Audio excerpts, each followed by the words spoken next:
ओम शांति। 2 मार्च 2024 बाबा के महावाक्य। मीठे बच्चे, यह नॉलेज बिल्कुल शांति की है। इसमें कुछ भी बोलना नहीं है, सिर्फ शांति के सागर बाप को याद करते रहो। प्रश्न: उन्नति का आधार क्या है?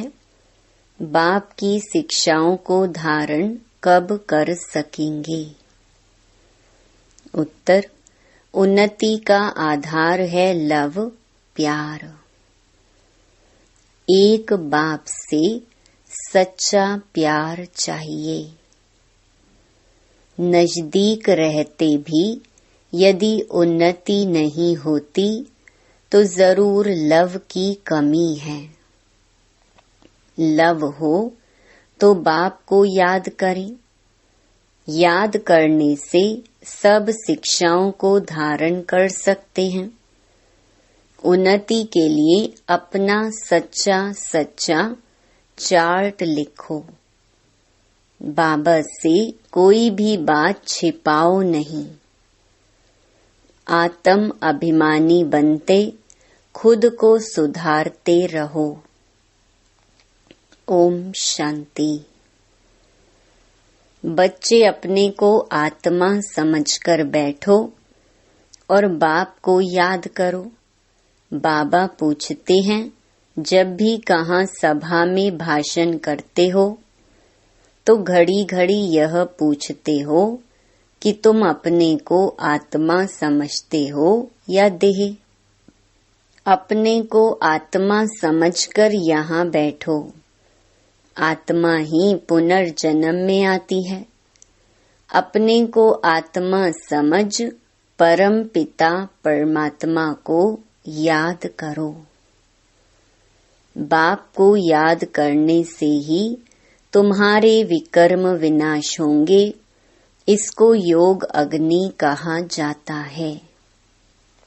निराकार बाप निराकारी बच्चों को कहते हैं, मुझे याद करने से तुम्हारे पाप कट जाएंगे और तुम पावन बन जाएंगे। फिर तुम मुक्ति जीवन मुक्ति को पाएंगे। सभी को मुक्ति के बाद जीवन मुक्ति में आना है जरूर। तो घड़ी घड़ी यह कहना पड़े कि अपने को आत्मा निश्चय करके बैठो। भाइयों और बहनों, अपने को आत्मा समझ बैठो और बाप को याद करो। यह फरमान बाप ने ही दिया है। यह है याद की यात्रा। बाप कहते हैं, मेरे साथ बुद्धि का योग लगाओ तो तुम्हारे जन्म जन्मांतर के पाप भस्म हो जाएंगे। यह घड़ी घड़ी तुम याद कराएंगे, समझाएंगे, तब समझेंगे कि आत्मा अविनाशी है, देह विनाशी है।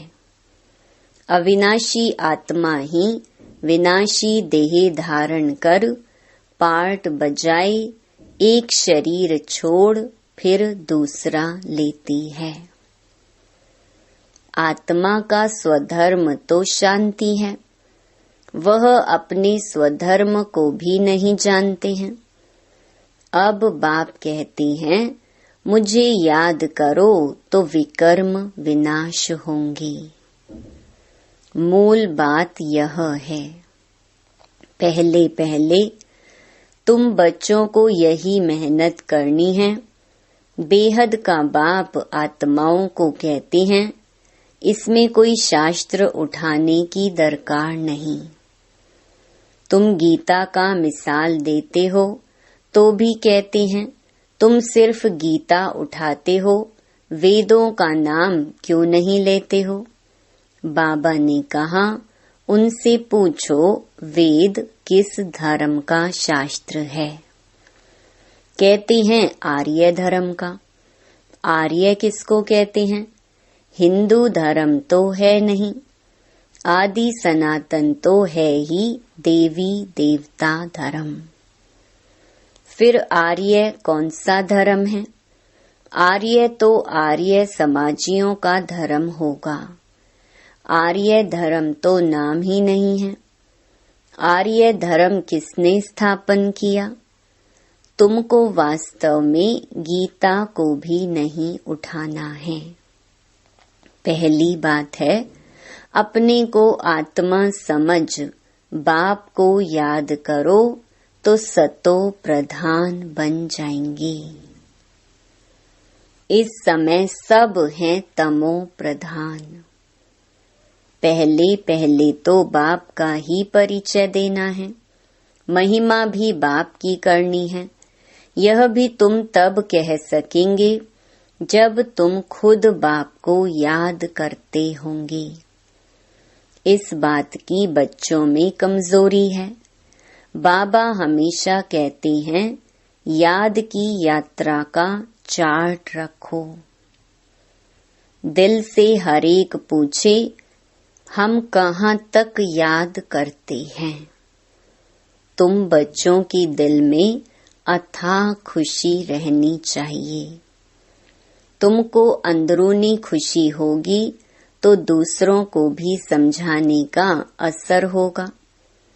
पहली मूल बात यही कहना है कि भाइयों और बहनों, अपने को आत्मा समझो। ऐसे और कोई सत्संग में नहीं कहेंगे। वास्तव में सत्संग कोई है नहीं। सत का संग एक ही है, बाकी है कुसंग। यहाँ है बिल्कुल नई बात। वेदों से तो कोई धर्म स्थापन हुआ ही नहीं है, तो हम वेदों को क्यों उठाएं? कोई में भी यह नॉलेज है नहीं। खुद ही कहते हैं नेति नेति, अर्थात हम नहीं जानते हैं। तो नास्तिक हुए ना। अब बाप स्वयं कहते हैं, आस्तिक बनो, अपने को आत्मा समझो। यह बातें गीता में कुछ हैं, वेदों में है नहीं। वेद उपनिषद तो ढेर हैं। अब वह किस धर्म का शास्त्र है? मनुष्य तो अपनी बातें करते हैं। तुमको किसका भी सुनना नहीं है। बाप तो सहज समझाते हैं, अपने को आत्मा समझ बाप को याद करो तो पावन बन जाएंगे। इसलिए वर्ल्ड की हिस्ट्री ज्योग्राफी को जानना है। तुम्हारा यह त्रिमूर्ति गोला है मुख्य। इनमें सब धर्म आ जाते हैं। पहले पहले है देवी देवता धर्म। बाबा ने कहा है, त्रिमूर्ति गोला बड़ा बड़ा बनाकर दिल्ली के मुख्य स्थान पर जहां आना जाना बहुत हो वहां लगा दो। टिन शीट पर हो, सीढ़ी में तो और धर्मों का नहीं आता है। मुख्य यह दो चित्र हैं, समझाना ही इस पर है। पहले है बाप का परिचय। बाप से ही वर्षा मिलता है। इस बात का निश्चय कराने बिगर तुम्हारा कुछ भी कोई समझ नहीं सकेगा। एक बाप को ही नहीं समझा है तो दूसरे चित्रों पर ले जाना ही फालतू है। अलफ को समझने बिगर कुछ भी समझेंगे नहीं।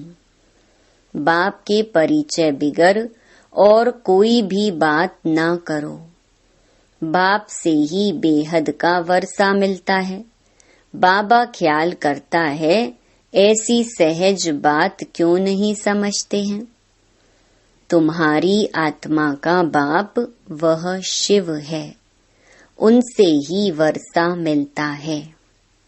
तुम सब आपस में ब्रदर्स हो। जब इस बात को भूलते हो तब तमो प्रधान बन जाते हो।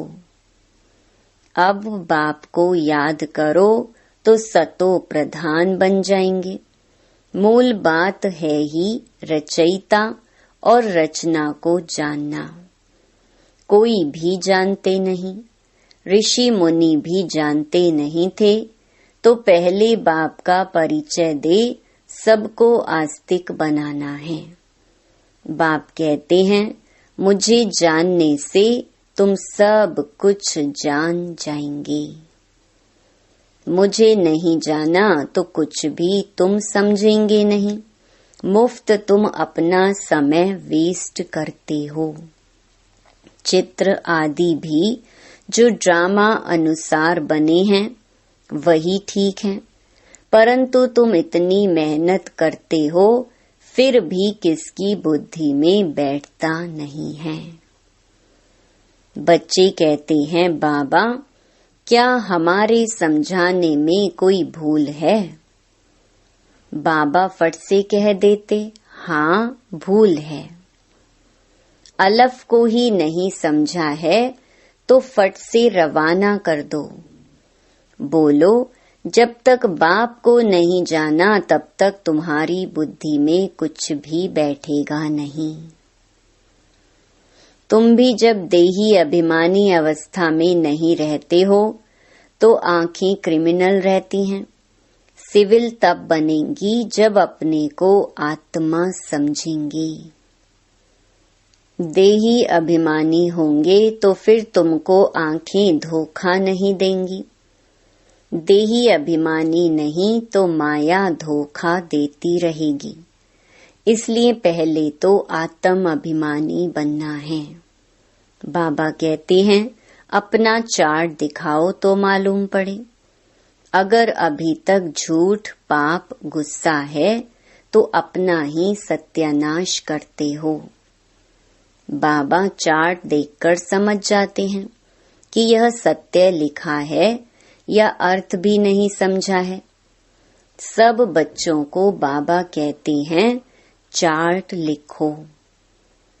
जो बच्चे योग में नहीं रहते वह इतना सर्विस भी नहीं कर सकते, जौहर नहीं भरता है।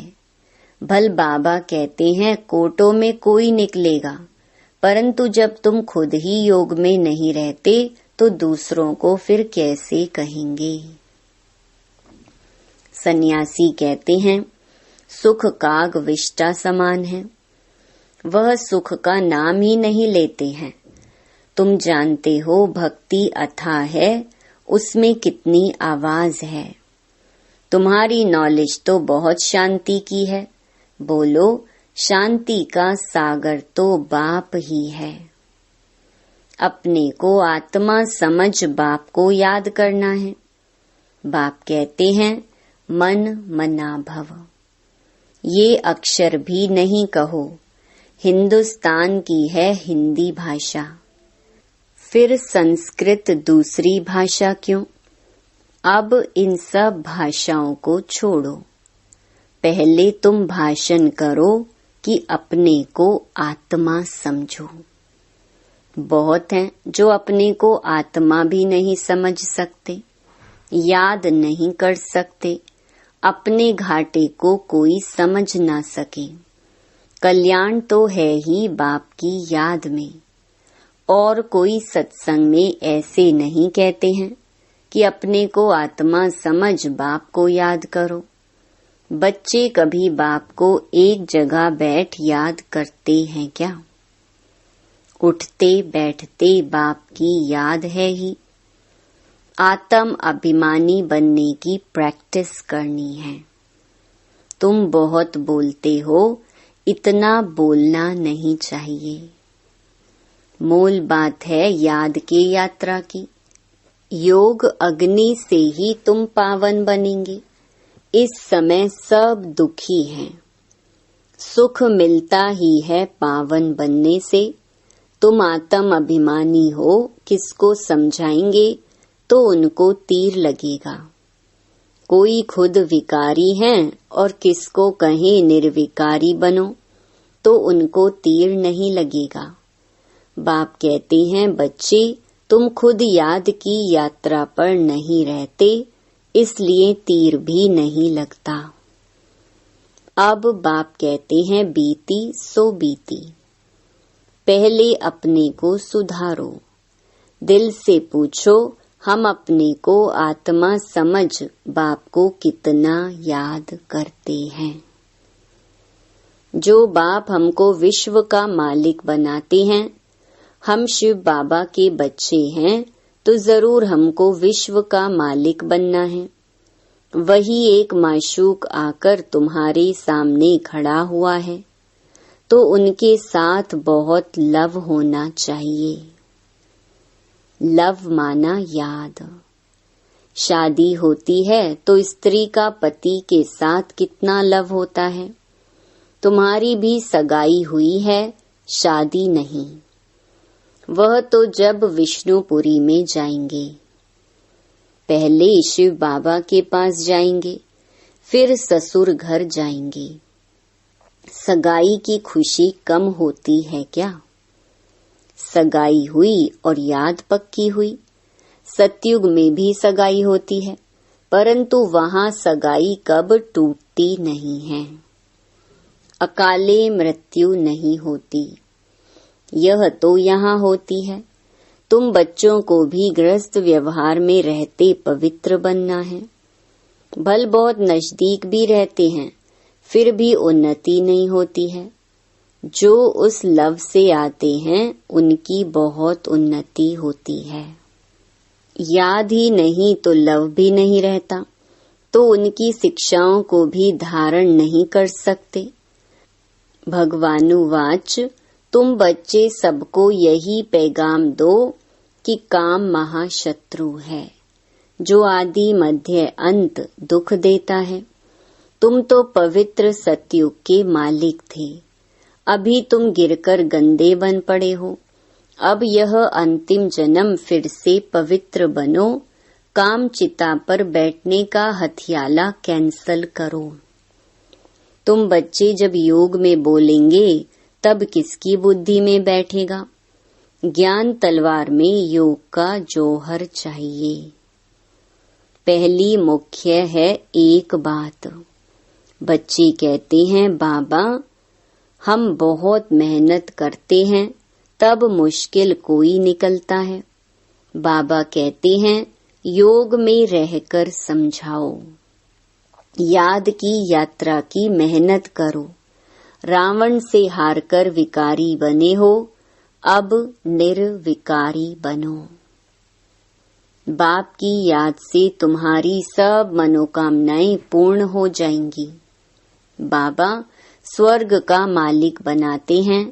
बाबा डायरेक्शन तो बहुत देते हैं, परंतु बच्चे अच्छी तरह कैच नहीं करते हैं और बातों में चले जाते हैं। मुख्य तो बाप का पैगाम दो, परंतु खुद ही याद नहीं करेंगे तो दूसरों को कैसे कहेंगे? ठगी नहीं चलेगी। दूसरों को कहीं विकार में नहीं जाओ, खुद जाएं तो जरूर दिल खाएगी। ऐसे भी ठग हैं, इसलिए बाबा कहते हैं मोल बात है ही अल्फ। अल्फ को जानने से तुम सब कुछ जान जाएंगे, अल्फ को ना जानने से तुम कुछ भी समझ नहीं सकेंगे। अच्छा, मीठे मीठे सिके लधे बच्चों प्रति मात पिता बाप दादा का याद प्यार और गुड मॉर्निंग। रूहानी बाप की रूहानी बच्चों को नमस्ते। धारणा के लिए मुख्य सार। पहला, अंदरूनी बाप के याद की खुशी में रहकर फिर दूसरों को बाप का परिचय देना है। सबको एक बाप की महिमा सुनानी है। दूसरा, आत्म अभिमानी बनने की बहुत प्रैक्टिस करनी है, बहुत बोलना नहीं है। बीती सो बीती कर पहले स्वयं को सुधारना है। याद की यात्रा का सच्चा चार्ट रखना है। वरदान, ब्राह्मण जीवन में वैरायटी अनुभूतियों द्वारा रमणीकता का अनुभव करने वाले संपन्न आत्मा भव। जीवन में हर मनुष्य आत्मा की पसंद वैरायटी है, तो सारे दिन में भिन्न भिन्न संबंध, भिन्न भिन्न स्वरूप का वैरायटी अनुभव करो, तो बहुत रमणीक जीवन का अनुभव करेंगे। ब्राह्मण जीवन भगवान से सर्व संबंध अनुभव करने वाली संपन्न जीवन है, इसलिए एक भी संबंध की कमी नहीं करना। अगर कोई छोटा या हल्का आत्मा का संबंध मिक्स हो गया तो सर्व शब्द समाप्त हो जाएगा। जहाँ सर्व है वहाँ ही संपन्नता है, इसलिए सर्व संबंधों से स्मृति स्वरूप बनो। स्लोगन: बाप समान अव्यक्त रूपधारी बन प्रकृति के हर दृश्य को देखो तो हलचल में नहीं आएंगे। ओम शांति।